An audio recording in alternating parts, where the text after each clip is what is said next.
आज बच्चों हम समझने जा रहे हैं बायोटेक्नोलॉजी के अंदर कौन कौन से टूल्स काम में लिए जाते हैं। Tools of biotechnology. आप सभी जानते हैं बायोटेक बच्चों एक तरह की इंजीनियरिंग ही है और इंजीनियरिंग के अंदर तो टूल्स काम में लेते हैं, कुछ कट करने के लिए, कुछ ज्वाइन करने के लिए। तो हम भी एक इंजीनियरिंग ही समझ रहे हैं, लेकिन यहां पर टूल्स कुछ अलग तरीके से काम में लिए जाते हैं। कौन कौन से टूल्स से पहले हमें उसका नॉलेज होगा, तभी हम ये आगे की इंजीनियरिंग समझ पाएंगे। तो बायोटेक के अंदर कौन कौन से टूल्स काम में लिए जाते हैं। टूल्स के अंदर सबसे इसको 4 कैटेगरी में डिवाइड किया गया, 4 कैटेगरीज में।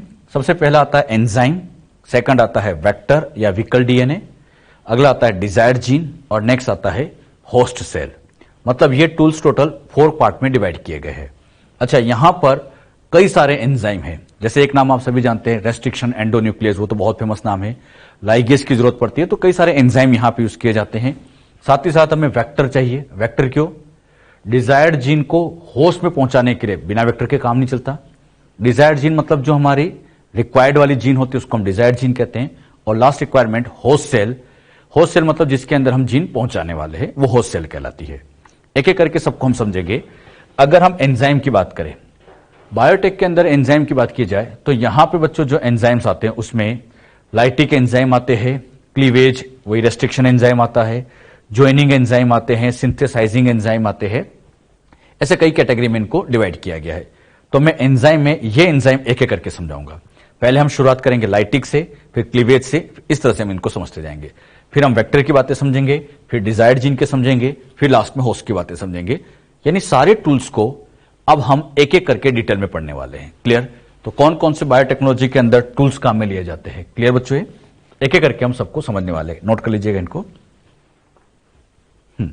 सबसे पहला आता है, पहला केस लाइटिक एंजाइम। यहां एंजाइम में पहला आता है lytic enzyme. Lytic enzyme, lytic मतलब जो सेल को ब्रेक करते होंगे, सेल का लाइसिस करते होंगे। अच्छा, सेल का लाइसिस क्यों करेंगे? ताकि इससे डीएनए बाहर आ जाए। बायोटेक में हमें सबसे पहला काम यही करना पड़ता है, डीएनए आइसोलेशन। तो पहले डीएनए निकालने के लिए सेल को तोड़ना तो पड़ेगा बच्चों। तो lytic enzyme they are cell degrading enzymes. ये सेल डिग्रेडिंग एंजाइम्स होते हैं which are use for isolation of DNA, जो डीएनए के आइसोलेशन में काम में लिए जाते हैं। यहां बच्चों आपको समझाने के लिए जैसे मैंने सेल ड्रॉ की है। अब इस सेल में से, सेल के अंदर आप सभी जानते हैं बाहर की तरफ, सबसे बाहर की तरफ जो लेयर होती है उसको आप लोग कह सकते हो सेल वॉल, और अंदर वाली ये जो रेड कलर की लेयर दिख रही है ये कहलाती है सेल मेम्ब्रेन। ये बच्चों यहां बाहर सेल वॉल है, सेल मेम्ब्रेन है। तो हमें इन सेल वॉल सेल मेम्ब्रेन को पहले तोड़ना पड़ेगा, और सेल वॉल सेल मेम्ब्रेन टूटेगी तभी तो ये डीएनए बाहर आएगा। हमारा पहला काम ये डीएनए बाहर निकालना, तो इसके लिए पहले सेल को ब्रेक किया जाए। अब बात आती है सेल को कैसे ब्रेक करें, कैसे सेल वॉल को तोड़े। सेल वॉल ऐसे भी हार्ड होती है, तोड़ना मुश्किल होता है। सेल को तोड़ने के लिए यहां पर सबसे पहला चाहिए, लाइटिक एंजाइम में सबसे पहला आता है लाइसोजाइम। यहां जो एंजाइम यूज किया जाता है वो लाइसोजाइम। लाइसोजाइम तब काम में लिया जाता है जब हमें बैक्टीरिया की सेल वॉल को डाइजेस्ट करना हो। मान लीजिए बैक्टीरिया की सेल है, बैक्टीरिया की सेल है, उसकी सेल वॉल को तोड़ना है तो लाइसोजाइम का यूज करो। आप जानते हैं बैक्टीरिया की सेल वॉल पेप्टाइडोग्लाइकेन की बनी होती है और उसको ब्रेक करने के लिए लाइसोजाइम का यूज किया जाता है। ये एंजाइम वेरी वेरी इंपॉर्टेंट, सब याद रखना बेटे। बायोटेक में मैंने स्टार्टिंग में कहा है बहुत क्वेश्चन पूछे जाते हैं और इन्हीं में से क्वेश्चन आते हैं कौन से एंजाइम का क्या रोल है। क्लियर? अच्छा, अगर हमें प्लांट से डीएनए बाहर निकालना है तो प्लांट की सेल वॉल को तोड़ना पड़ेगा, और प्लांट की सेल वॉल का मेन कंपोनेंट होता है सेल्यूलोज। उसको तोड़ने वाला एंजाइम सेल्यूलेज। सेल्यूलोज होता है, उसको तोड़ने वाला सेल्यूलेज। तो cellulase digest plant cell wall. इसी तरह से प्लांट की सेल वॉल में पेक्टिन भी होता है, तो उसको तोड़ने वाला पेक्टिनेज। ये भी प्लांट की सेल वॉल को तोड़ेगा, पेक्टिन को डिसोल्व करेगा। मतलब ये जो दोनों कैटेगरी है, सेल्यूलोज और पेक्टिनेज, सेल्यूलेज पेक्टिनेज, ये प्लांट के रिस्पेक्ट में काम में लेते हैं। अच्छा, फंगस की सेल वॉल किसकी बनी होती है? आप बताना सभी। फंगस की सेल वॉल काइटिन से बनी होती है, और उसको तोड़ने वाला, हाँ काइटिन, तो काइटिनेज। अगला आ जाता chitinase, digest fungal cell wall. Fungus की सेल वॉल को तोड़ना है तो काइटिनेज आ जाएगा। अच्छा, एनिमल की सेल वॉल तोड़ना है, अरे एनिमल में सेल वॉल नहीं होती है। हाँ, एनिमल में सेल वॉल नहीं होती, वहां तो केवल सेल मेम्ब्रेन होती है। मान लीजिए सेल मेम्ब्रेन तोड़नी हो, सेल मेम्ब्रेन किसकी बनी होती है? हाँ, सेल मेम्ब्रेन तो लिपिड की बनी है, मेन कंपोनेंट लिपिड है, वही फॉस्फोलिपिड की बाइलेयर है। तो लिपिड को तोड़ना हो तो हम लाइपेज का यूज कर ले। Lipase digest cell membrane. अच्छा, ये लाइपेज हर जगह काम आएगा क्योंकि सेल मेम्ब्रेन तो सभी में होती है, चाहे बैक्टीरिया हो, प्लांट हो, फंगस हो, सब में सेल मेम्ब्रेन है, तो ये सबके लिए कॉमन ही आ जाएगा। क्लियर? एक बात ये ध्यान रखना, मेम्ब्रेन को तोड़ना बहुत आसान होता है। कई बार तो हाई स्पीड पे सेंट्रीफ्यूज करते हैं तब भी टूट जाती है, बहुत हाई स्पीड पे सेंट्रीफ्यूज करो तब भी टूट जाती है, लेकिन अगर हम एंजाइम यूज करना चाहते हैं तो हम लाइपेज का वहां पर यूज कर सकते हैं। क्लियर? आपको सिखाने के लिए ये बैक्टीरिया की सेल है, सिखाने के लिए बताइए सेल वॉल को तोड़ना है, इनमें से कौन सा यूज करें? हाँ, बैक्टीरिया के लिए है तो फिर हम लाइसोजाइम का यूज करें, ऐसा नहीं सब यूज कर दें, लाइसोजाइम का यूज करेंगे। जैसे ये लाइसोजाइम को इसके ऊपर डालेंगे तो इसमें यहां इसकी सेल वॉल टूटेगी। अच्छा, यहां पे बच्चों इसकी सेल वॉल इस तरह से, ये सेल वॉल ऐसे टूटने लग गई। बताओ ये सेल वॉल किसने तोड़ दी? लाइसोजाइम ने। अच्छा, मेम्ब्रेन तोड़ना है तो लाइपेज भी डाल दो, ये लाइपेज डाल दिया जाए। अच्छा, जैसे लाइपेज डालोगे तो लाइपेज ने मेम्ब्रेन भी तोड़ दी। अब देखो इनमें फ्रेगमेंट हो गए, सेल वॉल सेल मेम्ब्रेन। जब ये फ्रेगमेंट हो जाएंगे तो उसके बाद बड़े आसानी से यहां से डीएनए को बाहर निकालेंगे। इस तरह से यहां डीएनए आइसोलेशन किया जाएगा। कैसे डीएनए आइसोलेशन होगा और अच्छे समझाएंगे आगे, लेकिन अभी जो बेसिक समझाए क्लियर हुआ। डीएनए आइसोलेशन करना है तो ये एंजाइम हमें काम में आना चाहिए, ये टूल्स हमें आना चाहिए। बिना टूल्स के बायोटेक नहीं चलेगी। तो यहां पर सेल को तोड़ने के लिए इस तरह के एंजाइम काम में लिए गए। ये सारे एंजाइम वेरी वेरी इंपॉर्टेंट, सबको याद रखना है, और कौन कहां काम आता है ये भी ध्यान रखो। क्लियर? ये तो था लाइटिक एंजाइम जो सेल को ब्रेक करते हैं, डीएनए के आइसोलेशन में काम आते हैं। क्लियर बच्चों अच्छे से? अगली कैटेगरी एंजाइम में ही सेकंड आता है क्लीवेज एंजाइम। हम एंजाइम ही पढ़ रहे हैं, एंजाइम में ही सेकंड आता है क्लीवेज एंजाइम। क्लीवेज एंजाइम का काम होता है जो डीएनए बाहर आ गया, मान लीजिए ये डीएनए बाहर निकल गया, तो अब इस डीएनए को तो तोड़ना पड़ेगा। तो डीएनए को क्लीव करने के लिए क्लीवेज एंजाइम काम आते हैं। These enzyme are used for breaking of nucleic acid. Nucleic acid मतलब वही डीएनए आरएनए को तोड़ने में काम आते हैं। अच्छा, न्यूक्लिक एसिड को तोड़ते हैं, इन्हें हम न्यूक्लियस के नाम से भी जानते हैं। न्यूक्लियस क्यों? क्योंकि न्यूक्लिक एसिड को तोड़ते हैं तो न्यूक्लियस भी कह सकते हैं। ये क्लीविंग एंजाइम फिर से टू कैटेगरी में डिवाइड किए गए। इसमें एक कैटेगरी आती है एक्सोन्यूक्लियस और दूसरी आती है एंडोन्यूक्लियस। तो एक्सो और एंडो, अब ये मैं नहीं बताऊंगा एक्सो एंडो क्या होता है। हां, सभी जानते हैं। अगर मान लीजिए ये डीएनए है और इस डीएनए के बिल्कुल टर्मिनल एंड से अगर एंड से न्यूक्लियोटाइड हटाना हो, बिल्कुल एंड से, बताओ कौन सा? सबको आना चाहिए एंड से हटाने वाला। हां, ये बन जाएगा एक्सो। और अगर इंटरनल कहीं से तोड़ना हो तो एंडोन्यूक्लियस हो जाएगा। तो एक्सोन्यूक्लियस बाहर से तोड़ेगा, एंडो अंदर से तोड़ेगा। एक्सोन्यूक्लियस का काम यही होता है, remove nucleotides from the end of DNA, DNA के एंड से तोड़ता है। यहां पर ये cut at specific position with in DNA, DNA के अंदर कुछ स्पेशल जगह से ये तोड़ देता है। यहां पे बच्चों एक्सोन्यूक्लियस में जैसे ये डीएनए है, ये बिल्कुल एंड से, इन एंड से न्यूक्लियोटाइड को हटा देगा। अच्छा, यहां पर ये डीएनए है और एंडोन्यूक्लियस आया तो ये इंटरनल बीच में से कहीं से भी तोड़ सकता है। तो एक्सो एंडोन्यूक्लियस, ये नाम आपको मैं पहले भी समझा चुका हूं, एक बार फिर रिपीट हो रहा है। एक्सोन्यूक्लियस एंड से काटता है, एंडोन्यूक्लियस इंटरनली कहीं से भी, जरूरी नहीं कि एकदम बीच से काटे, यहां से कहीं से भी हो, इंटरनली कहीं से भी वो काट सकता है। क्लियर? तो क्लीवेज एंजाइम दो है। अब ये जो एंडोन्यूक्लियस है ये हमारे लिए ज्यादा इंपॉर्टेंट होता है।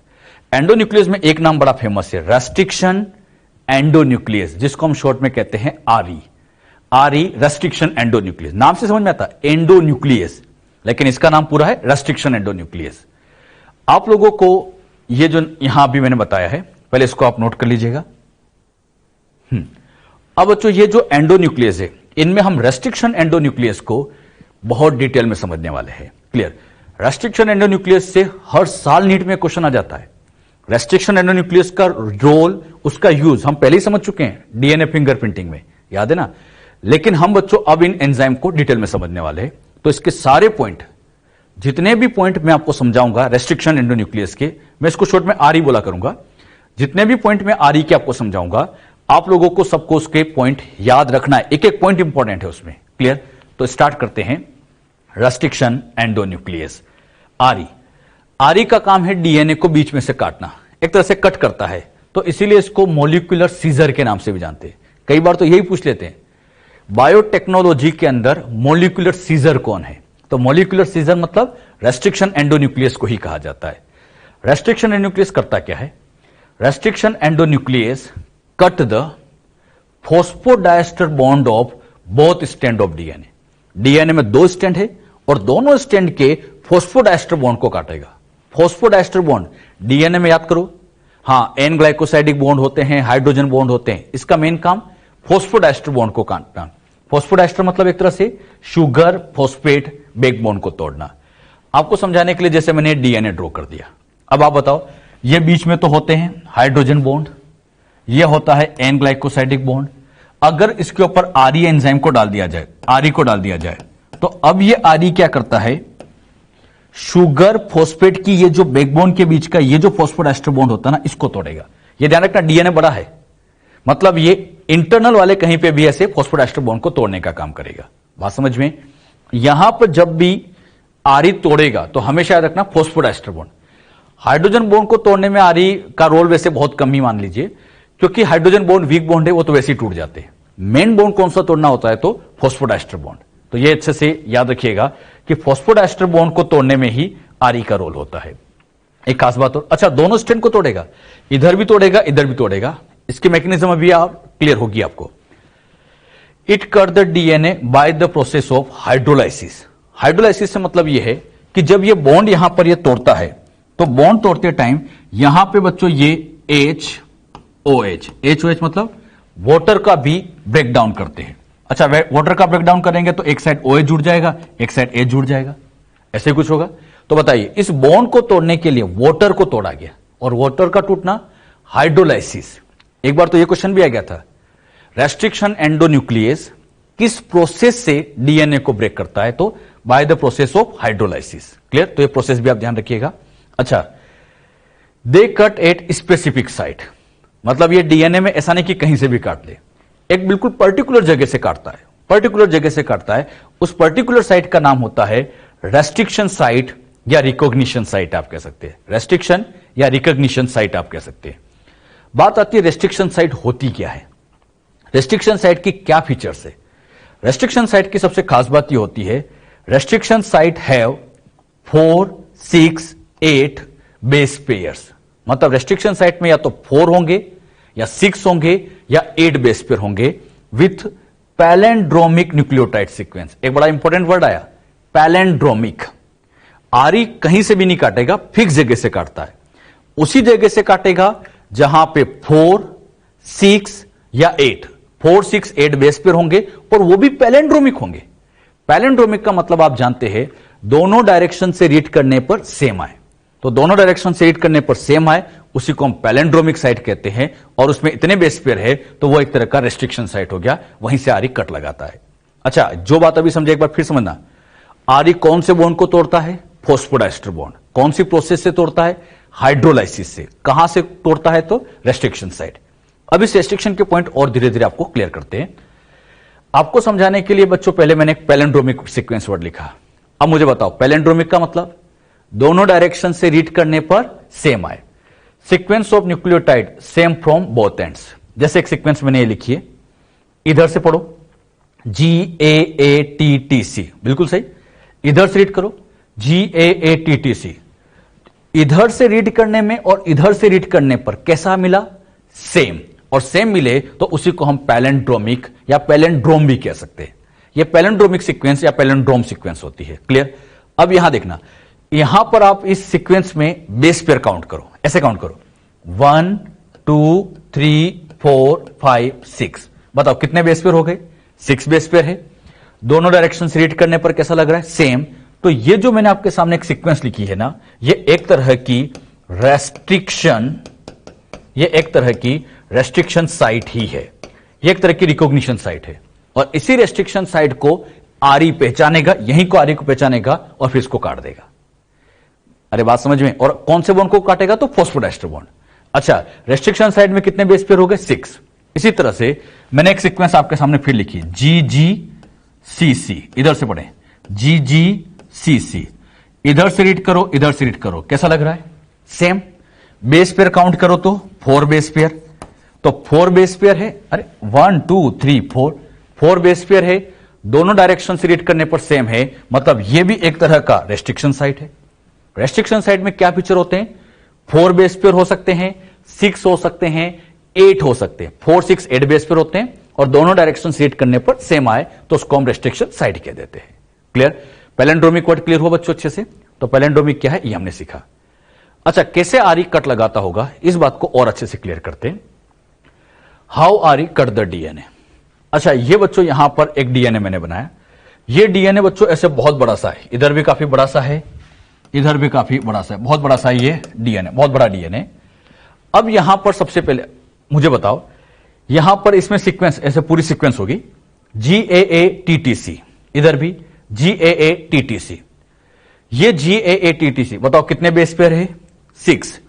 इधर से रीड करने पर, इधर से रीड करने पर सेम आ रहा है, मतलब ये एक तरह की रिकॉग्निशन साइट है। बताओ 4 बेस पेयर दोनों साइड से रीड करने पर सेम रिकॉग्निशन साइट है, या रेस्ट्रिक्शन साइट भी आप कह सकते हो इसको। ये भी बच्चों एक तरह की रेस्ट्रिक्शन साइट ही है, वही सेम ही लिख दिए। अब बच्चों अगर हम आरई की बात करें, बहुत ध्यान सुनना, अब रेस्ट्रिक्शन एंडोन्यूक्लियस एक बड़ा वर्ड है। इस रेस्ट्रिक्शन एंडोन्यूक्लियस के बहुत सारे एग्जाम्पल कहूं या बहुत सारे एंजाइम आज दिन तक डिस्कवर किए जा चुके हैं। आपकी एनसीईआरटी एक डेटा देती है, more than 900 RE have been isolated from bacteria. मतलब 900 से ज्यादा आरई को आज दिन तक आइसोलेट किए जा चुके हैं, इवन उससे भी ज्यादा हो चुके होंगे। ये तो एनसीईआरटी ने जब लिखा था उस टाइम का डेटा है, मोर देन 900 आरई। इन 900 आरई में जैसे एक एंजाइम आता है इको R1, हिंड थर्ड, समा फर्स्ट, है थर्ड, ऐसे बैम H1, ऐसे बहुत सारे आते हैं। क्लियर?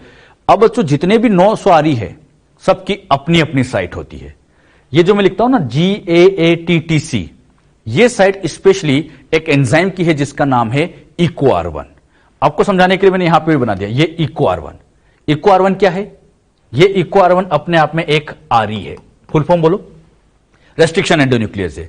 इसी तरह से मैंने यहां पर एक नाम और लिखा है थर्ड, तो है थर्ड ये भी क्या है बच्चों? आरई। इसी तरह से मैंने एक नाम और लिखा हिंड थर्ड, ये भी क्या है बच्चों? आरई। ऐसे चलते जाए 1 2 3, ऐसे आरई 900 से ज्यादा आइसोलेट हो चुके, मोर देन 900। अरे बात समझ में? और हर आरई की अपनी साइट है। ये जो मैं लिखता हूं ना GAATTC, ये इको R1 की साइट है। किसकी? इको R1 की। तो इसको केवल, इस साइट को केवल इको R1 ही पहचानेगा। इस साइट को ओनली इको R1 पहचानेगा, क्योंकि ये इसकी स्पेशल साइट हो गई। अब बताओ, ये भी एक तरह की है तो रेस्ट्रिक्शन साइट है, और ये भी पैलेंड्रोमिक साइट है। इको R1 अगर आगे चलता भी जाए इसको नहीं पहचानेगा, इसको नहीं पहचानेगा, क्योंकि ये इको R1 की साइट नहीं। बहुत ध्यान से सुनना सभी, ये इको R1 की साइट नहीं है, ये तो किसी और एंजाइम की साइट है। समझाने के लिए मैंने कह दिया, जैसे ये है थर्ड की साइट है, तो इसको केवल है थर्ड पहचानेगा, और ये भी नहीं, ये भी नहीं, कोई और नहीं। एक बार फिर बताता हूं, बताओ ये साइट इको R1 की है, क्या इसको क्या इको R1 पहचान जाएगा? यस, पहचान जाएगा। अच्छा, ये भी एक तरह की पैलेंड्रोमिक साइट है, क्या इसको भी इको R1 पहचान जाएगा? कभी कभी पहचान जाएगा? नहीं, ये कभी नहीं पहचानेगा। हर आरई की अपनी साइट होती है। जैसे ये साइट इको R1 की है, ये है थर्ड की है, इसी तरह से हिंड थर्ड की भी कुछ अलग साइट होगी। कौन से आरई की क्या क्या साइट होती है, यह भी मैं आपको अभी थोड़ी देर बाद नोट करवा दूंगा। पहले अभी आप लोग ये ध्यान रखो, हर आरई की अपनी साइट है। अब बच्चों आरई करता क्या है? डीएनए पर बैठेगा, फिर वो डीएनए पर ऐसे मूव करेगा, पूरे डीएनए को इंस्पेक्ट करता है, पूरे डीएनए की लेंथ को चेक करता जाता है। जहां पर भी उसकी साइट मिली, जैसे मान लो ये आगे गए, यहां साइट मिली, इको R1 की साइट यहां मिली, तो अब ये एंजाइम क्या करेगा?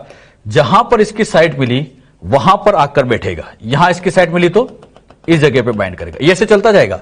यहां साइट मिली तो यहां बैठेगा, और बैठने के बाद दोनों स्टैंड में कट लगाएगा। लेकिन एक खास बात, जब भी कट लगाएगा, जैसे इसने यहां पर क्या किया, इस पैलेंड्रोमिक साइड में G और A के बीच में कट लगाया, G और A के बीच में कट लगाया, तो ये जो नीचे वाली स्टैंड है इसमें भी G और A के बीच में ही कट लगाएगा। मतलब दोनों में सेम जगह, यहां जो बेसिस है सेम बेसिस के बीच में यहां पे भी कट लगाएगा। इधर भी G है तो इधर भी G है, और इस तरह से बच्चों इस वाले पार्ट को यहां से ऐसे कट करके अलग कर देंगे। मतलब ये इतना पार्ट अलग हो जाएगा, ये इतना अलग हो जाएगा। तो इको R1 जैसे यहां बैठा, तो इको R1 बैठते ही यहां कट लगाएगा, यहां कट लगाएगा। कौन सा बॉन्ड तोड़ेगा? Phosphodiester bond. तो फॉस्फोडाइस्टर तोड़ेगा, हाइड्रोलाइसिस से तोड़ेगा, और ये पार्ट यहां से अलग। अच्छा, फिर ये आगे गया, यहां काटेगा? नहीं, यहां नहीं काटेगा। क्यों? ये यहां इसलिए नहीं काटेगा क्योंकि ये इसकी साइट नहीं है। अच्छा, फिर ये आगे गया, फिर GATTC दिखा, ये आगे गया, फिर GATTC दिखा, तो इसको फिर मजा आ गया क्योंकि इसी की साइट है। फिर बच्चों यहां पे आके बैठ गया। अब बताओ यहां बैठने के बाद इधर भी सेम जी और ए के बीच में काटेगा, यहां पे भी जी और ए के बीच में ऐसे काट देगा। अच्छा यहां काटेगा तो ये वाला पार्ट ऐसे कुछ अलग हो जाएगा, ये वाला पार्ट ऐसे अलग हो जाएगा। अरे बात समझ में? अब बताओ यहां से ये टुकड़ा अलग, यहां से ये टुकड़ा अलग, तो ये जो बीच का सेक्शन अलग हो जाएगा। मतलब यहां से ये वाला पार्ट जब कट होकर अलग होगा तो ये AATTC सामने जी चलता गया, फिर ये जी और ये CTTA वाला पार्ट आ गया। मतलब ये इस तरह से ये ऐसे कट लग गया और यहां पे ये कुछ इस तरह से कट लग गया और ये वाला पार्ट अलग आ गया। किसने काटा? ये इको R1। मैं इको R1 की बात समझा रहा हूं। तो इको R1 ऐसे चलता गया, पूरे DNA को चेक करेगा, जहां जहां उसकी साइट होगी हर जगह से काटेगा, जहां जहां साइट होगी वहां से काटेगा। जहां जी और ए के बीच में काटा तो दूसरी स्टैंड में भी जी और ए के बीच में काटेगा। आरी कैसे कट लगा रहा है, प्रोसेस समझ में आ रही बच्चों? ये जो मैंने आपको समझाया, ये जो समझाया इसी को अब मैं आपको नोट भी करा देता हूं। क्लियर सबको अच्छे से? जो मैं पूछ रहा हूं अच्छे से बताना। एक आरी का एग्जांपल या बहुत सारे 900। हर आरी की अपनी साइट होती है। जैसे इको R1 की साइट GAATTC है तो दूसरे आरी की साइड कोई दूसरी होगी। हर आरी की अपनी साइड है। एक स्टैंड में कट लगाता है, दोनों स्टैंड में कट लगाएगा, यहां भी कट लगाएगा, यहां भी, लेकिन सेम बेसिस के बीच में।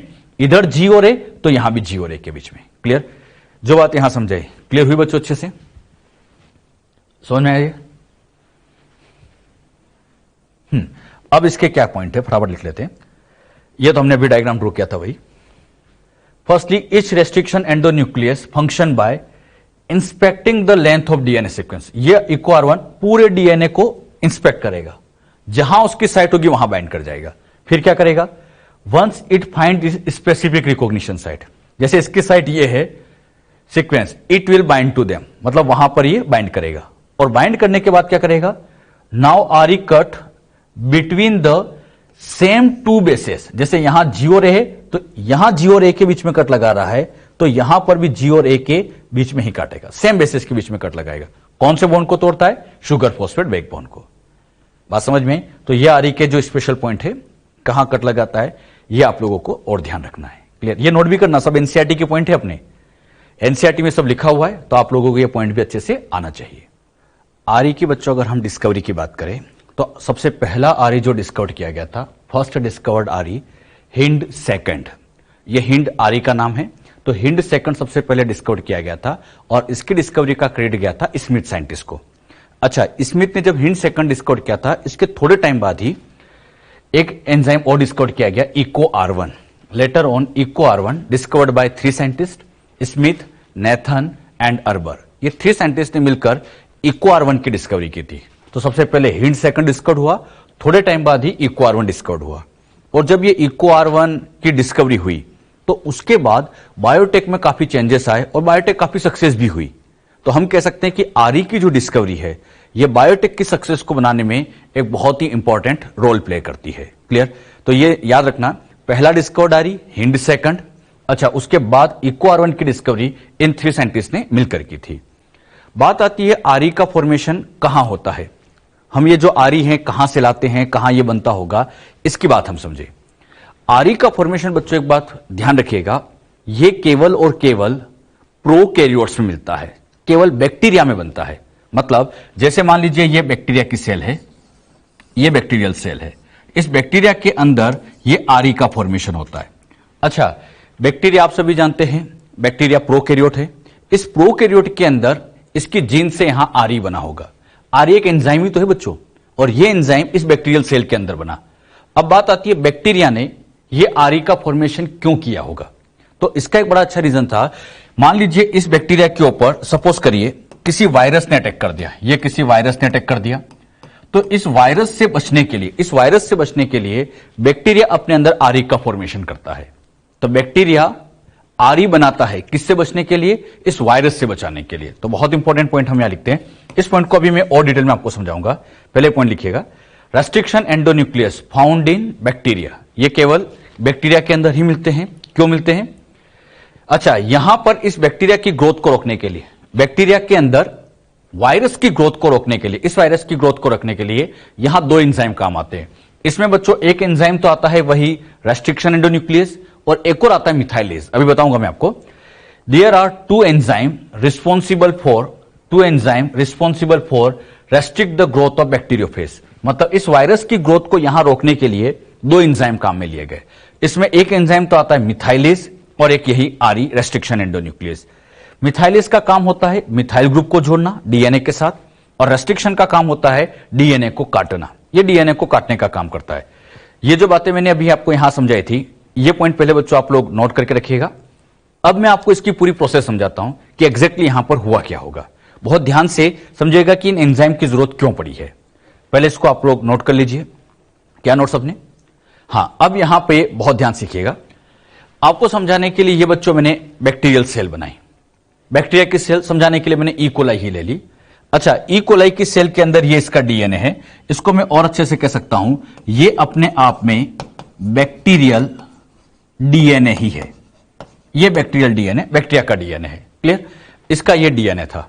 अच्छा, इस डीएनए के अंदर जीन होगी, आरएनए बनेंगे, प्रोटीन्स बनेंगे, एंजाइम्स बनेंगे, वो सब हो रहा होगा। अब इस बैक्टीरिया की सेल के ऊपर ये किसी वायरस ने अटैक कर दिया। बैक्टीरिया के ऊपर वायरस अटैक करता है तो इसको हम यहां पे नाम दे देते हैं बैक्टीरियोफेज। इसको हम बच्चों यहां पर नाम दे देते हैं बैक्टीरियोफेज। बैक्टीरियोफेज मतलब जो वायरस, ऐसा वायरस जो बैक्टीरिया पे अटैक करता है।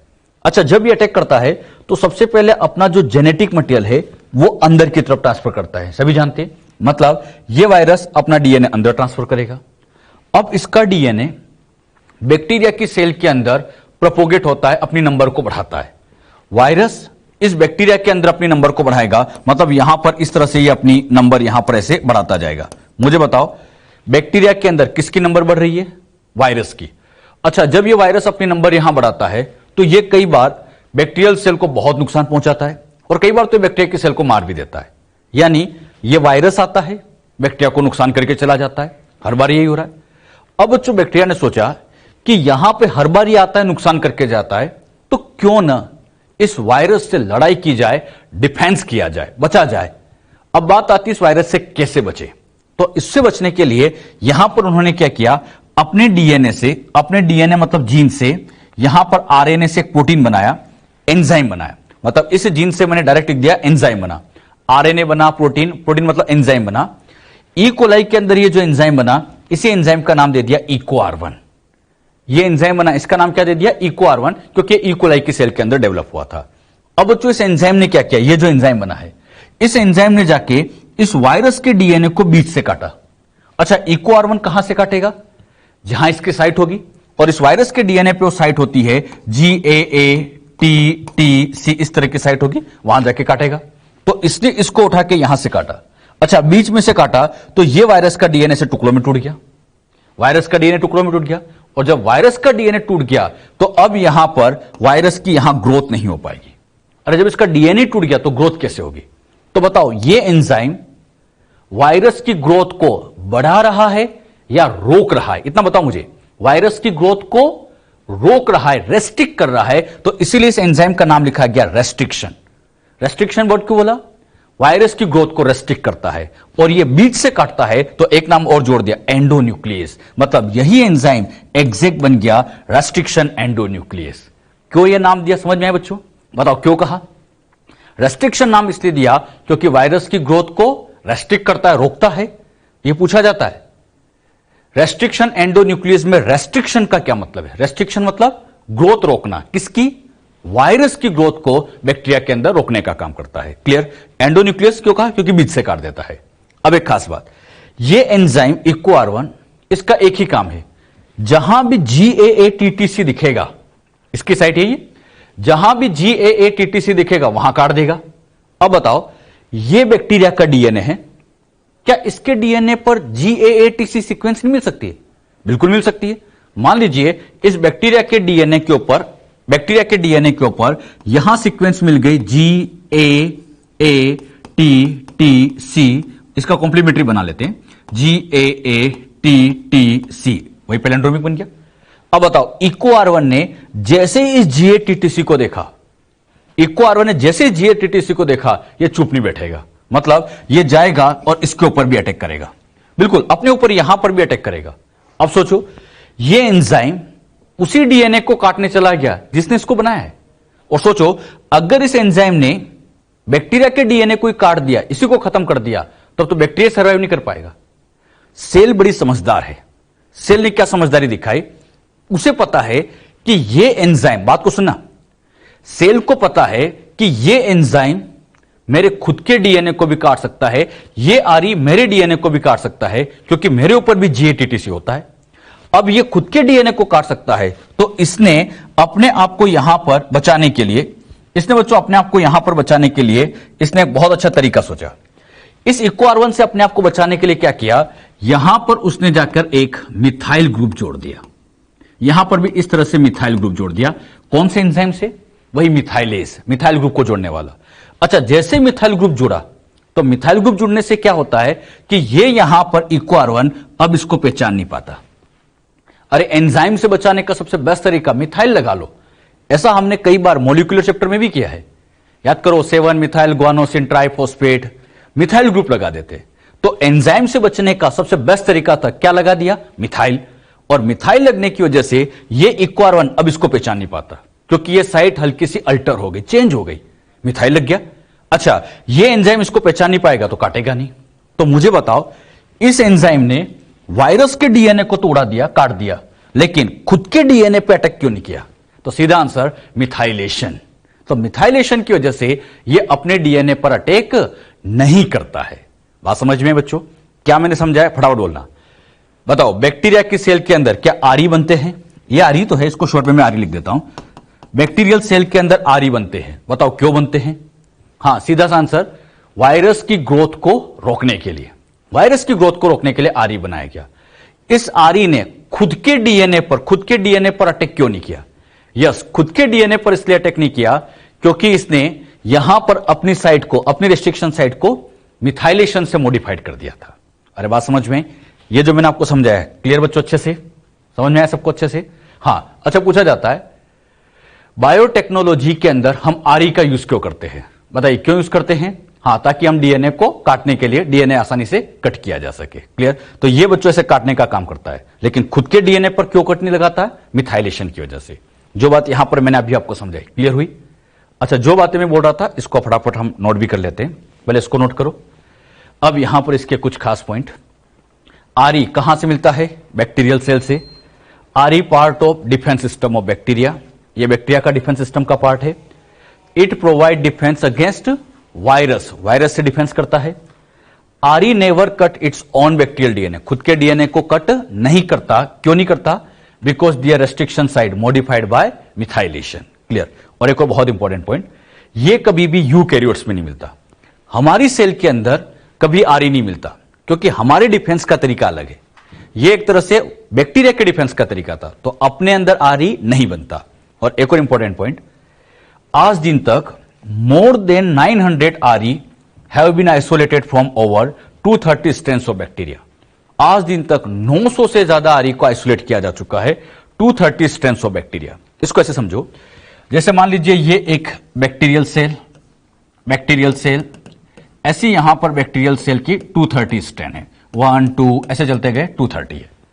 स्ट्रेन का मतलब होते तो ये बैक्टीरिया ही, बस इनमें हल्का बहुत डिफरेंस होता है। अब बताइए, इस बैक्टीरियल सेल के अंदर यहां पर बना होगा आरई, यहां पर आरई। जरा सोचना, एक बैक्टीरिया में एक ही आरई बनता तो ऐसे 230 है तो 230 मिलते, लेकिन हमने क्या सीखा? 900 से ज्यादा आइसोलेट हो चुके। इस पॉइंट से आप क्या सीखे? हां, इससे हम यह सीखे कि एक बैक्टीरिया के अंदर एक से ज्यादा आरई का फॉर्मेशन होता है। अरे एक बैक्टीरिया में एक से ज्यादा आरई बनते हैं, और तभी तो 230 से 900 से ज्यादा मिले हैं। तो कभी पूछे, एक बैक्टीरिया में बस एक ही आरई बनता है? एक नहीं, एक से ज्यादा आरई मिल सकते हैं। अरे बात समझ में? तो जो बात यहां पर आपको मैंने समझाई, क्लियर हुई? ये पॉइंट आप लोग नोट करके रखिएगा। क्लियर? तो ये नोट कर लो बच्चों। आरई के बच्चों हम पॉइंट समझ रहे थे, आरई किस किस तरह से कट लगा सकता है, वो पॉइंट हम समझते हैं। मोड ऑफ कटिंग, ये बच्चों दो तरह से कट करता है। एक होता है ऑब्लिक कट और एक होता है स्ट्रेट कट। इसमें मैं पहला कट आपको समझाता हूं, ऑब्लिक कट। ऑब्लिक मतलब तिरछा कट लगाना। ऑब्लिक कट में होता क्या है? In this cut RE cut at little away from the center of palindromic sequence. जो पैलेंड्रोमिक सीक्वेंस होती है उसके मिडिल से कट नहीं करता, मिडिल से थोड़ा सा स्लाइडली अवे कट करता है। और अवे कट करने की वजह से यहां पर स्टिकी एंड बनते हैं। ये क्या होते हैं अभी हम समझेंगे। एग्जाम्पल जैसे इको आर1। इको आर1 एंजाइम की साइट आप सबको याद है बच्चों, GAATTC है। अब बताओ, ये साइट तो याद रखना ही है सबको। इको आर1 की रेस्ट्रिक्शन साइट GAATTC कितने बेस पेयर की हो गई, काउंट करें। 1 2 3 4 5 6 बेस पेयर की साइट है। अब जब इको आर1 कट करता है तो ये बच्चों यहां पर इसका ये मिडिल पार्ट है, ये मिडिल पार्ट है, 3 इधर मिडिल पार्ट है। ये मिडिल से कट नहीं करता। इको आर1 क्या करता है, इस मिडिल से अवे मतलब यहां पे कट लगाता है, जी और ए के बीच में। अच्छा, इस स्टैंड में जी और ए के बीच में है तो दूसरी वाली में भी जी और ए के बीच में यहीं पर ही ये कट लगाएगा, यहां पे कट लगाएगा, यहां से काटेगा और यहां से काटेगा। अच्छा, कट करने के बाद अब यहां पर ये वाला इतना पार्ट, ये वाला इतना पार्ट, ये आसानी से टूट जाएगा। अच्छा, यहां फॉस्फोडाइस्टर बॉन्ड को तोड़ेंगे। हाइड्रोजन बॉन्ड वीक बॉन्ड होते हैं, ये तो बहुत इजीली वैसे ब्रेक हो जाते हैं। मेन तो होता है फॉस्फोडाइस्टर बॉन्ड तोड़ना, तो यहां के बीच के फॉस्फोडाइस्टर बॉन्ड को तोड़ेगा। अच्छा, जब ये टूटेगा तो ये कुछ ऐसा बनेगा, यहां से ये बच्चों ऐसा बनेगा कि जी के सामने वाला सी रहेगा, फिर TTAA आ गया और ये पार्ट उठ के यहां चला गया, AATT, फिर सी के सामने जी आ जाएगा। मतलब ये इस तरह से यहां पर ऐसे कट लगाएगा, यहां से लेके ऐसे चलेगा, ये ऐसे कट लग गया। यहां बच्चों ये देखने में ऐसा लगता है जैसे कुछ ओब्लिक टाइप का बना रखा है, लग रहा है ना ऐसे ओब्लिक टाइप का, तो इसीलिए इस कट का नाम क्या कहा जाता है, ओब्लिक कट। अब इस ओब्लिक कट लगने की वजह से हुआ क्या, ओब्लिक कट होने की वजह से यहां पे देखो, अगर मैं इस पार्ट को जस्ट इसके ऊपर लेके आता, ध्यान समझना, इसको जस्ट इसके ऊपर लेके आता तो ये टी और ये ए वापस जुड़ जाते, अरे कॉम्प्लीमेंट्री है। फिर ये टी ये ए वापस अटैच हो जाते, ए और टी वापस अटैच हो जाते, ए और टी वापस अटैच हो जाते, तो ये आसानी से वापस अटैच हो जाते। यानी ये जो इतना सिंगल स्टैंड पार्ट आपको दिखाई दे रहा है, ये इतना वाला, ये पार्ट और ये पार्ट एक दूसरे के कॉम्प्लीमेंट्री बनेंगे, जो आसानी से जुड़ सकते हैं। तो ये जो एंड यहां पे बने, इन एंड को कहा जाता है स्टिकी एंड, या इसको लिखा जाता है ओवरहैंग। मतलब यहां पर ये ऐसे हैंग किया हुआ है तो इसको ओवरहैंग भी कह सकते हैं। एग्जैक्ट नाम हम समझे तो स्टिकी एंड। ये एंड जो बना इसको हम स्टिकी एंड कहते हैं। स्टिकी मतलब चिपकने वाला, जिनको हम आसानी से चिपका सके, ऐसे एंड को स्टिकी एंड कहते हैं। तो यहां पर ये फाइनली ऐसे स्टिकी एंड का फॉर्मेशन हो जाता है। तो हमने क्या सीखा, इको आर1 ने काटा, जैसे काटा ये इस तरह से ओब्लिक कट लगाया और ओब्लिक कट होने की वजह से इसे स्टिकी एंड का प्रोडक्शन होता है। क्वेश्चन ऐसे घुमा के पूछेंगे, इको आर1 कौन सा एंड प्रोड्यूस करता है, तो इको आर1 की वजह से कौन सा एंड बनता है, स्टिकी एंड। और कैसा कट लगाता है, तो ओब्लिक कट लगाता है। क्लियर। मोड ऑफ कटिंग में पहला तो था ओब्लिक कट, पहले इसको नोट कर लीजिए। और कहां से काटता है, सेंटर से थोड़ा अवे कट लगाता है। किया नोट बच्चों अच्छे से। हां, ये तो हमने अभी पहला पार्ट सीखा। इसी में ही मोड ऑफ कटिंग का सेकंड पार्ट आता है स्ट्रेट कट। स्ट्रेट कट का मतलब एकदम सीधा कट लगाना। यहां पर जब कट लगता है, in this cut R cut at the center of palindromic sequence, मतलब पैलेंड्रोम के बिल्कुल सेंटर से काटेगा, लिटिल अवे नहीं, बिल्कुल सेंटर से। इसकी वजह से यहां पर ब्लंट एंड प्रोड्यूस होते हैं। एग्जाम्पल, इसका एग्जाम्पल आता है समा फर्स्ट। ये बच्चों समा फर्स्ट, इसकी साइट आप समझो, इसकी साइट होती है CCC GGG। अच्छा, इधर भी CCC GGG। अब जब ये कट लगाएगा, बताओ कितने बेस पेयर काउंट करो, 1 2 3 4 5 6। अब ये जब कट लगाता है तो सेंटर से, सेंटर मतलब ये समा फर्स्ट यहां से काटेगा, यहां से इस तरह से बच्चों ये यहां पर कट लगा देगा, बिल्कुल एकदम बीच से काटेगा। यहां से काटेगा तो बताइए, यहां से कट होने की वजह से इधर से CCC GGG आ जाएगा, इधर से GGG CCC आ जाएगा। अरे यही तो आएगा। अब यहां पर आप ध्यान से देखो, यहां पर ये डबल स्टैंड है, यहां डबल स्टैंड है, यहां कहीं पर भी सिंगल एंड नहीं बना, सिंगल स्टैंड एंड नहीं बना, तो ये जो डबल वाले एंड बनते हैं, अब इन एंड को नाम दे दिया जाता है ब्लंट एंड। पहले कौन से बने थे, स्टिकी एंड, और ऐसे एंड का नाम ब्लंट एंड।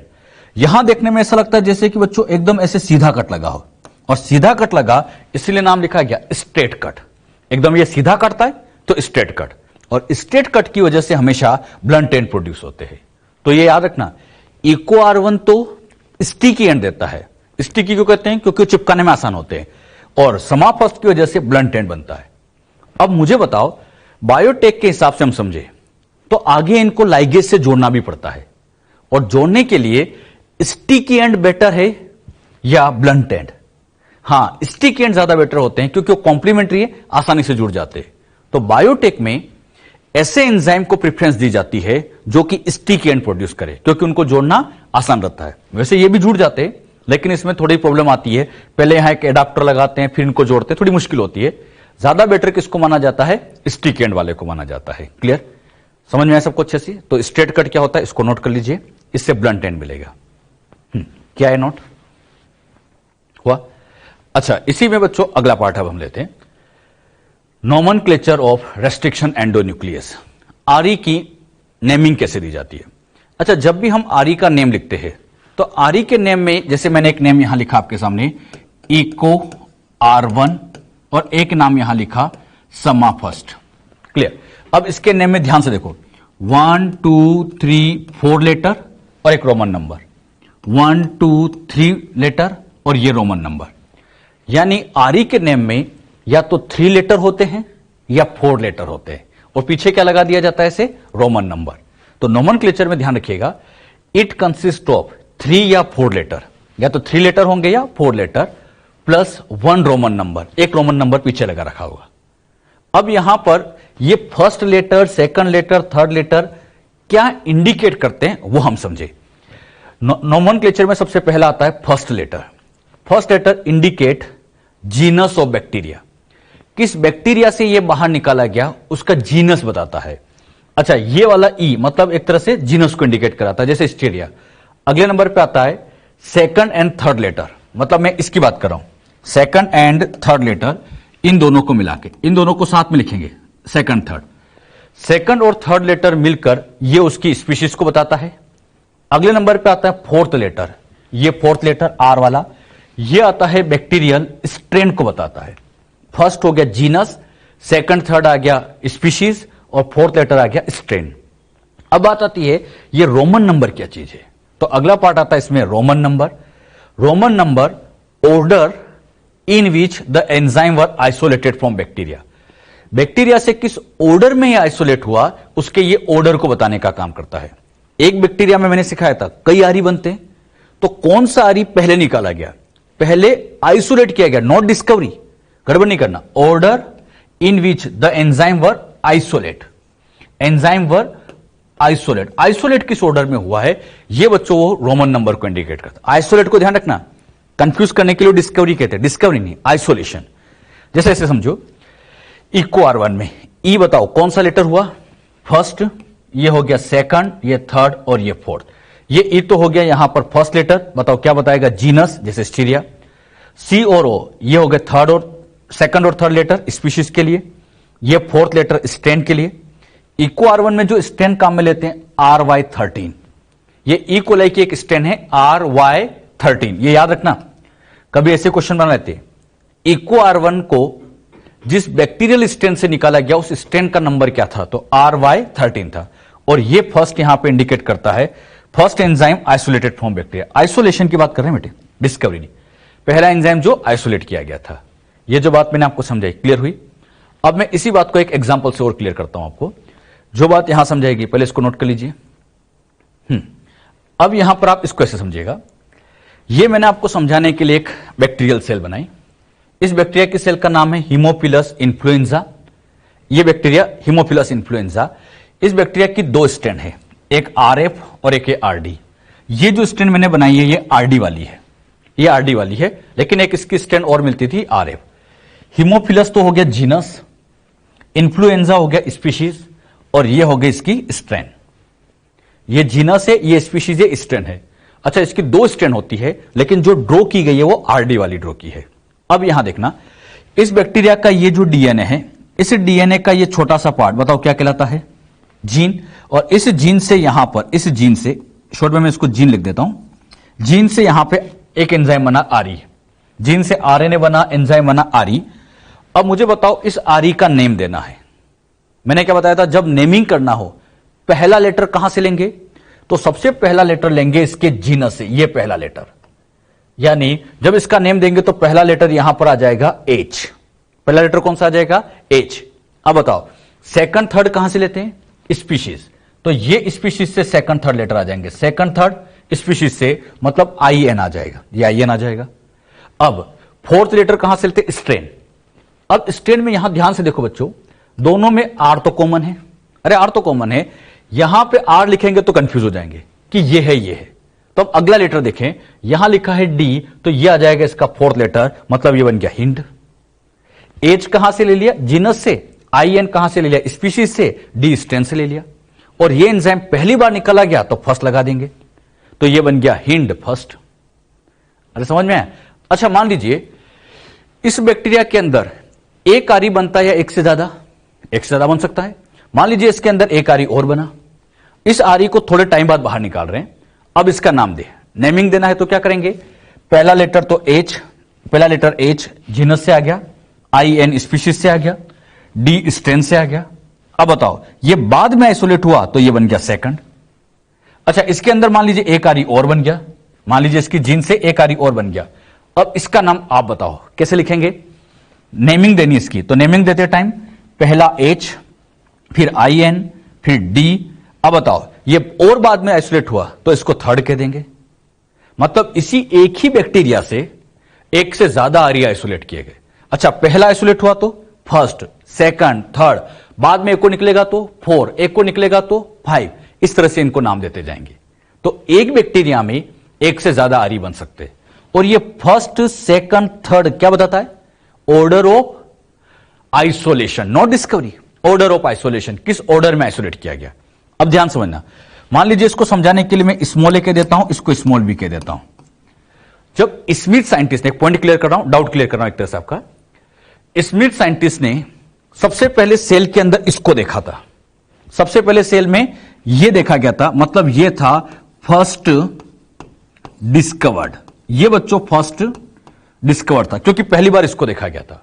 लेकिन इसका आइसोलेशन बाद में हुआ, इसलिए इसको हिंट 2 कहा गया। मतलब स्मिथ साइंटिस्ट ने इन दोनों में से भी पहले किसको ऑब्जर्व किया था, पहले किसको देखा था? तो देखा इसको था, लेकिन सेल के अंदर ही। उन्होंने उस टाइम इसको सेल से बाहर नहीं निकाला था। सेल से बाहर ये बाद में निकला, तो इसलिए इसको हिंट 2 कहते हैं। बच्चों के दिमाग में ये डाउट आता है कि सर ये हिंट 2 है, हिंट 2 है तो पहला डिस्कवर तो फर्स्ट होना चाहिए। अरे फर्स्ट सेकंड डिस्कवरी नहीं है, first second is the order of isolation. तो ये पहले देखा जा चुका था, लेकिन इसका आइसोलेशन बाद में हुआ, और बाद में हुआ इसलिए इसको 2 नाम देना पड़ा। अरे बात समझ में? तो इस तरह का कंफ्यूजन नहीं रखना है। ये बात समझ में आई सबको अच्छे से? तो कैसे इनकी नेमिंग दी जाती है, कैसे इनका नोमेनक्लेचर किया जाता है, यह ध्यान रखना। और आरी केवल और केवल कहां मिलता है? बैक्टीरिया में। हमारी सेल में आरी नहीं मिलता, यह मैं आपको पहले समझ चुका हूं। क्वेश्चन ऐसे पूछेंगे, आरी का फॉर्मेशन प्लांट में होता है। फिर आप सोचते हैं प्लांट बहुत बड़ा है, कभी न कभी तो बनता होगा। कभी नहीं बनता। आरी का फॉर्मेशन केवल केवल केवल प्रोकैरियोट्स में होता है। क्लियर? अच्छा कुछ इंपॉर्टेंट आरी की हम साइट ले लेते हैं। नेम, उसकी साइट, स्टिकी या ब्लंट क्या बनाता है वो भी हम समझ लेते हैं। फर्स्ट नंबर पे हमने नाम लिखा इको R1। इको R1 की साइट याद रखना है बच्चों, इंपॉर्टेंट, GAATTC। इधर से भी सेम ही आएगा। अच्छा ये जो डायरेक्शन होती है ना, ध्यान रखना, 5 to 3 लिखा जाता है। इधर 5 to 3 होगा, ये है ना, ये 5 to 3 है। अच्छा ये कट कहां से लगाता था? याद करो, सेंटर या सेंटर से अवे। सभी अच्छे से बताना, सेंटर या सेंटर से अवे यहां से कट लगाता था। यहां से कट लगाता था तो स्टिकी या ब्लंट। ये बच्चों ऐसे कट लगाता था तो स्टिक एंड प्रोड्यूस कर देता है। अगले नंबर पे आता है सेकंड नंबर पे हिंड थर्ड। हिंड थर्ड की साइड होती है AAGCTT। ये 5 to 3 लिखा गया सब। ये भी बच्चों यहां से कट लगाता है, बीच से नहीं काटता, अवे काटता है, तो ये भी स्टिक एंड प्रोड्यूस करता है, हिंड थर्ड। इसी तरह से आता है अगले नंबर पे BAM H1, BAM 1 या BAM H1 भी कह सकते हो इसको। इसकी साइड GGATCC। अच्छा इन साइड को याद करते टाइम ऐसे ध्यान रखा करो आप लोग। मान लीजिए बच्चों आपने पहले लिखा GAA, तो फिर ये A का कॉम्प्लीमेंट्री होगा T, फिर ये A का कॉम्प्लीमेंट्री हो जाएगा T, और ये G का कॉम्प्लीमेंट्री यहां आ जाएगा C। मतलब ये इसका कॉम्प्लीमेंट्री, ये इसका कॉम्प्लीमेंट्री, ये इसका कॉम्प्लीमेंट्री होता है। एक स्टेट में बस 3 लेटर याद रखो आप। 3 याद है तो 3 कॉम्प्लीमेंट्री लिख दो, नीचे तो अपने आप लिख सकते हैं। अब यहां देखो, ये 3 याद रखो, फिर A का कॉम्प्लीमेंट्री T, G का कॉम्प्लीमेंट्री C, और इस G का कॉम्प्लीमेंट्री C, ऐसे हम लिख सकते हैं। अच्छा ये भी बच्चों यहां पर स्टिक एंड प्रोड्यूस करता है, यानी ये भी एक तरह का ऑब्लिक कट ही लगाता है। अगले नंबर पे लेते हैं फोर्थ, है थर्ड। है थर्ड की जो साइट आती है GGCC, केवल 4 बेस पेयर की, 4 बेस पेयर की भी साइट होती है। अच्छा, ये बिल्कुल सेंटर से काटता है, एकदम सेंटर से, और सेंटर से काटता है तो ये ब्लंट एंड प्रोड्यूस करता है। अगले नंबर पे लेते हैं और वो आ गया समा फर्स्ट। इसमें साइट याद है सबको, CCC-GGG। अच्छा, और मैंने कहा ना बेटे, ये इसका कॉम्प्लीमेंट्री, ये इसका कॉम्प्लीमेंट्री और ये इसका कॉम्प्लीमेंट्री होता है, और ये भी एकदम सेंटर से कट लगाता है, मतलब ब्लंट एंड प्रोड्यूस करता है। इसी तरह से अगले नंबर पे और ले लेते हैं इको R5। इको R5 की खास बात ये होती है कि ये साइट GAT-ATC सेंटर से काटता है, एकदम सेंटर से, और सेंटर से काटता है मतलब ये भी ब्लंट एंड प्रोड्यूस करता है। मैंने आपको 6 RE के नेम यहां बताए, उसमें से 3 स्टिकी एंड और 3 ब्लंट एंड वाले। इनमें से eco R1 very very important, अच्छे से सबको याद रखना है। इसकी साइड भी पूछते हैं, कई बार तो यही पूछ लेंगे, एक लाइन का क्वेश्चन, इको R1 की रेस्ट्रिक्शन साइड बताओ, तो याद होनी चाहिए GAA-TTC। बात समझ में बच्चों? तो इस तरह के यहां पर ये क्वेश्चन बनते हैं, कर सकते हैं ऐसे क्वेश्चन, तो इस तरह के क्वेश्चन आपको आना चाहिए। नीट में एक बार ये पूछ लिया था, इको R5 कौन सा एंड प्रोड्यूस करता है? Blunt and. अब बच्चों अगर मैं ऐसे RE बनाता जाऊं तो ऐसे तो 900 से ज्यादा है, सबकी साइट याद रखना बहुत मुश्किल है, बहुत ही मुश्किल है। तो आप क्या करो, जो इंपॉर्टेंट है, जो मैंने आपको अभी बताया, इनकी साइट कम से कम आप ध्यान रखें। उसमें भी सबसे इंपॉर्टेंट तो इको R1। अच्छा, कौन स्टिकी देता है, कौन ब्लेंड देता है, ये भी याद रखना बच्चों, चाहे ये याद न रहे, लेकिन ये तो आप अच्छे से याद रख लो। यहां पर स्पेशली जैसे इको R1 स्टिकी देता है, eco R5 blunt and produce करता है, इस तरह से ये और भी है। तो समझ में आया बच्चों, RE के बारे में क्या क्या सिखाया?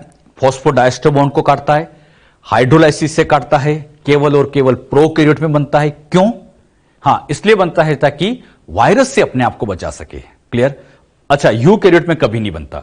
नेमिंग हमने सीखी, 4 लेटर से 3 या 4 लेटर होते हैं, लेकिन 4 लेटर इतना एसेंशियल नहीं होता है। ये जो 4 लेटर है ना, इतना एसेंशियल नहीं है, इसके बिना भी यहां पर काम चल सकता है, ये इतना एसेंशियल लेटर नहीं होता है।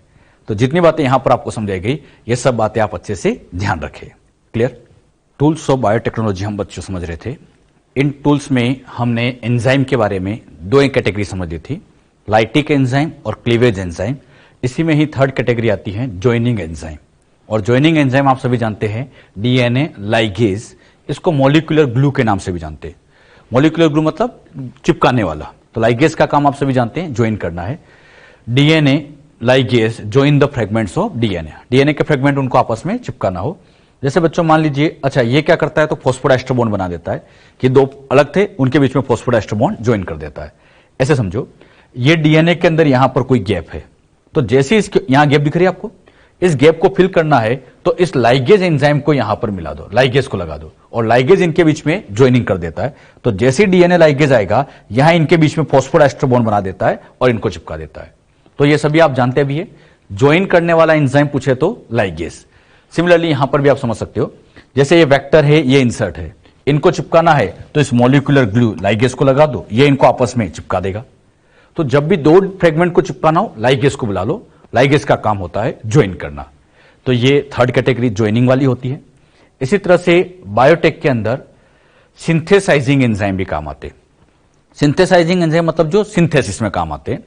अच्छा, ये सिंथेसाइजिंग एंजाइम में जैसे पहला आता है DNA पॉलीमरेज। DNA पॉलीमरेज क्या करता है? DNA से DNA को फॉर्म करता है। जैसे ये DNA, इससे नया DNA बनाना है तो DNA पॉलीमरेज लगा दो। DNA पॉलीमरेज का काम ये होता है DNA से DNA बनाना। इसी तरह से अगला आता है RNA पॉलीमरेज। बताओ क्या करेगा? हां, DNA से RNA का फॉर्मेशन करेगा। ये DNA, इससे RNA बनाना है तो RNA पॉलीमरेज लगा दो। अच्छा, ये सिंथेसिस करते हैं, इसलिए इनको सिंथेसाइजिंग एंजाइम। एक और काम में लेते हैं रिवर्स ट्रांसक्रिप्टेज। मैं नहीं बताऊंगा क्या काम करता है। हां, रिवर्स ट्रांसक्रिप्टेज मतलब उल्टा काम करता है, RNA से DNA बनाता है। तो ये बच्चों यहां पर RNA से DNA का फॉर्मेशन करने वाला ये बच्चों रिवर्स ट्रांसक्रिप्टेज है। सिंथेसाइज DNA फ्रॉम RNA से DNA का फॉर्मेशन करता है। ये जो सिंथेसाइजिंग एंजाइम है, ये भी आप नोट कर लीजिए, ये सब आपको आते हैं अच्छे से। अगले नंबर पे आता है एल्केलाइन फॉस्फेटेज। एल्केलाइन फॉस्फेटेज ये क्या काम करता है? This enzyme remove phosphate group from 5' end of DNA के 5' एंड से फॉस्फेट ग्रुप को हटाता है। अच्छा, जब 5' एंड से फॉस्फेट ग्रुप को हटा देता है तो इससे ये उस प्लाज्मिड के रिसर्कुलराइजेशन को रोकने का काम करता है। इस बात को आप ऐसे समझिएगा, जैसे ये मान लीजिए कोई प्लाज्मिड है, इसके ऊपर यहां पर एक एंजाइम आ गया आरी ने मान लीजिए यहां पर इस जगह पर कट लगा दिया, यहां कट लगा दिया। अच्छा, यहां क्यों काटा? क्योंकि यहां हो सकता है उसकी रेस्ट्रिक्शन साइट हो। अच्छा, जैसे ये कट लगा तो इधर फॉस्फेट इधर OH, इधर फॉस्फेट इधर OH, ऐसे फ्री हो गए, मतलब ये कट लग गया, यहां से ये ओपन हुआ। अच्छा, फॉस्फेट फ्री है तो 5' होगा, OH फ्री है तो 3' होगा। बहुत पहले सिखाया था मैंने ऐसे आपको। फॉस्फेट फ्री है 5', OH फ्री है 3' होता है। अब बच्चों एक चांस ये होता है कि जैसे ये यहां से ऐसे कटा, यहां पर ये हो सकता था कि इधर का फॉस्फेट इधर का OH, इधर का फॉस्फेट इधर का OH, ये वापस भी तो ज्वाइन हो सकता है। अरे चांस है, अगर ये वापस ज्वाइन हो गया तो ये वापस फिर सर्कुलर बन जाएगा। अरे जैसे कटा फिर जुड़ गया तो वापस सर्कुलर बन जाएगा। तो कई बार इसको सर्कुलर होने से बचाने के लिए इस एल्केलाइन फॉस्फेट को यहां लगा देते। कौन सा एंजाइम लगा रहे हैं? Alkaline phosphatase. एल्केलाइन फॉस्फेटेस क्या करता है? 5' एंड से फॉस्फेट हटा देगा। यहां देखो, यहां का फॉस्फेट और यहां का फॉस्फेट हट चुका है। 5' एंड से फॉस्फेट हटा दिया। किसने हटाया? ये एल्केलाइन फॉस्फेटेस। ये इन फॉस्फेट को यहां से रिमूव कर देता है। अच्छा, फॉस्फेट हट गया तो अब यहां पे बॉन्ड बन नहीं सकता, फॉस्फोडाइस्टर बॉन्ड बनता नहीं है, और जब बॉन्ड नहीं बनेगा तो ये बच्चों यहां पे वापस रिसर्कुलरेट नहीं हो सकता। तो इस प्लाज्मिड के वापस रिसर्कुलराइजेशन को रोकने के लिए एल्केलाइन फॉस्फेटेस का यूज किया जाता है। तो कई बार ऐसा होता है कि जब हम आरी से काट देते हैं और हम चाहते हैं कि एट ए टाइम ना जुड़े, मतलब उसको एट ए टाइम जोड़ने से रोकने के लिए एल्केलाइन फॉस्फेटेस का भी यूज किया जाता है। क्लियर? हां, अगर इनको जोड़ना है तो फिर यहां फॉस्फेट एक एंजाइम से क्रिएट किया जाता है, फिर ये वापस जुड़ सकते हैं। तो ध्यान रखना, अगर आप चाहते हैं कि वापस एट ए टाइम ना जुड़े तो उसको रोकने के लिए एल्केलाइन फॉस्फेटेस का यूज करते हैं। तो इनका भी बायोटेक में रोल होता है। कौन कौन से एंजाइम बायोटेक में काम में लिए जाते हैं, ये सारे एंजाइम मैंने आपको यहां समझा दी है। क्लियर?